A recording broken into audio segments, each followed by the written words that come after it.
Hello guys, तो Vicky mathematics में आपका स्वागत है। गाइस, आज हम सब पढ़ने वाले हैं हिंदी का फर्स्ट नंबर चैप्टर। आप सबका बोल दिया है कि 10 क्लास का सिलेबस पढ़ाएंगे तो पढ़ाएंगे। देखिए 10 क्लास का मैथ स्टार्ट हो चुका है, आज हिंदी स्टार्ट हो रहा है। देखिए गाइस, अब इसके बाद संस्कृत, इसके बाद साइंस सब पढ़ाएंगे।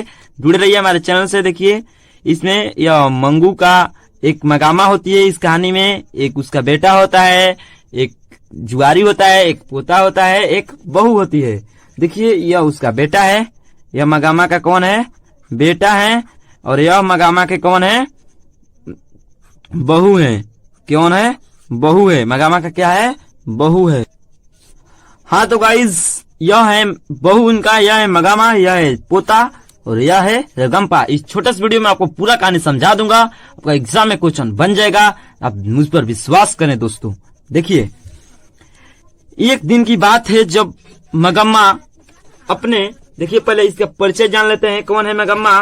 तो देखिए मगम्मा इस कहानी का एक प्रमुख पात्र है। कौन है?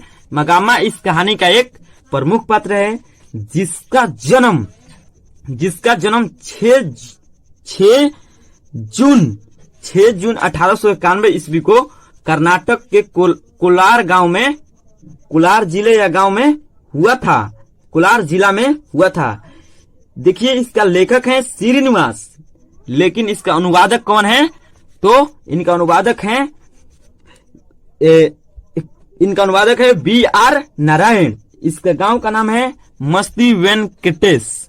देखिए इस कहानी में क्या होता है कि जब बहू मगम्मा दही बेचने जाती है बंगलोर में, तो कुछ पैसा मिलता है।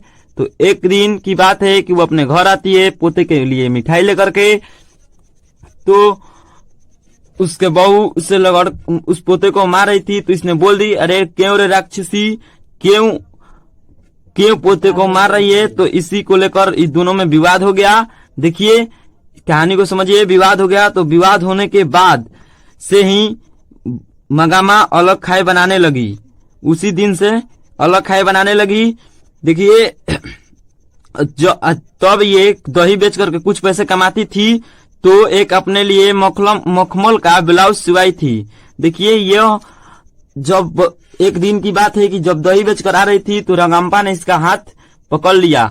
अमराई के इसके रास्ते में क्या था? अमराई का कुआं था। यही अमराई का कुआं है। छोटे से वीडियो में कहानी को समझ लीजिए। देखिए जब रगम्पा ने इसका हाथ पकड़ लिया, तो उसने इससे क्या लेना चाहता था? कुछ उधार पैसे लेना चाहता था, क्योंकि वह क्या है? जुआरी है। तो क्वेश्चन पूछता है कि रगम्पा कौन था? तो एक मगामा के गांव का जुआरी व्यक्ति था। देखिए इस कहानी में कहा गया है कि, देखिए पूछा जाएगा कि नजामा कौन थी? तो नजामा की इसकी बहू थी। कौन थी? इसकी बहू थी। तो रास्ते में क्या था? तो अमराई का कुआं था। कौन था? अमराई का कुआं था। और कितना का ब्लाउज था? तो 8 रुपए का। कितने का?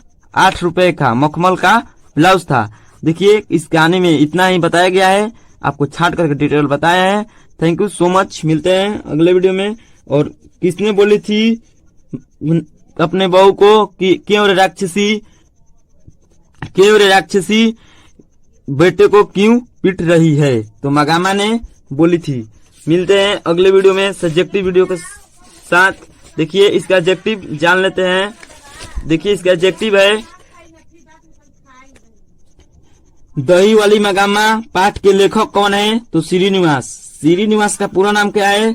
मस्ती वेंकटेश अयंगार। श्रीनिवास का जन्म कब हुआ था? तो 6 जून 1891 ईस्वी में। श्रीनिवास का जन्म कब हुआ था? 6 जून 1891 ईस्वी में।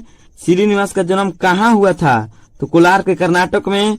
दही वाली मंगामा पाठ का अनुवादक कौन है? तो B.R. नारायण। मंगामा क्या बेचती थी? तो दही। मंगामा का विवाद किससे था? तो बहू से था। मंगामा की बहू कहाँ का नाम क्या था? तो नजम्मा। दही वाली मंगामा किस पाठ की कहानी है? तो कन्नड़। कौन सी भाषा की कहानी है? तो कन्नड़ भाषा की कहानी है। इसका ट्रिक है कि जब दही बेचने जाती है तो कान के पास दही लग जाता है। मगामा मिठाई किसके लिए ले जा रही थी? तो पोते के लिए। मगामा कहाँ की रहने वाली थी? अलूर के पास के गांव की। दही वाली मगामा शीर्षक पाठ में बहू ने सास से समझौता क्यों कर लिया? तो मजबूरी से कर लिया। ऑब्जेक्टिव है, सब पढ़ते जाइए, लिखते जाइए, याद करते जाइए जो बोल रहे हैं। अमराई का कुआं कहाँ था? तो रास्ते में। मगामा दही बेचने कहाँ जाती थी? तो बेंगलोर। क्यों राक्षसी इस छोटे से बच्चे को क्यों पीट रही है? ऐसा किसने कहा था? तो मगामा ने। सब मेरे आवाज को अपने कॉपी में नोट कर लीजिए, एक फेर बना लीजिए और उम्र सब लिख लीजिए। लेखक परिचय भी इससे ज्यादा नहीं आएगा। नजम्मा मगामा की कौन थी? तो बहू। रगम्पा कौन था? जुआरी। मगामा अपना पैसा किसके पास जमा करती थी? तो माँ जी के पास। मगामा का हाथ किसने पकड़ा था? रगम्पा ने। मगामा से कर्ज कौन मांग रहा था? तो रगम्पा। घर वाले को रहते हैं ये कच्ची सड़ी नसीब नहीं, ऐसा किसने कहा था? तो मगामा ने। मगामा ने किस कपड़े का ब्लाउज सिया था? तो मखमल के। मखमल के ब्लाउज की कीमत कितनी थी? 8 रुपए। मगामा क्या खाती थी? तो 5 सुपारी। मगामा क्या खाती थी? तो 5 सुपारी। दही बी आर नारायण ने किस कहानी को अनुवादक किया है? तो दही वाली मगम्मा। दही वाली मगम्मा पाठ के केंद्र में कौन है? तो मगम्मा। कौन है? तो मगम्मा है। कौन है? तो मगम्मा है। इतने ही इसका ऑब्जेक्टिव है, सब याद कर लीजिए, लिख लीजिए। इस छोटे से वीडियो में आपको समझ में आया तो वीडियो को चैनल को सब्सक्राइब, वीडियो को लाइक कर लीजिए, ज्यादा से ज्यादा शेयर कीजिए। मिलते हैं दूसरे चैप्टर के साथ। आपको ऐसा ही करके पूरा हिंदी पढ़ाएंगे और मैथ भी पढ़ाएंगे। Thank you so much.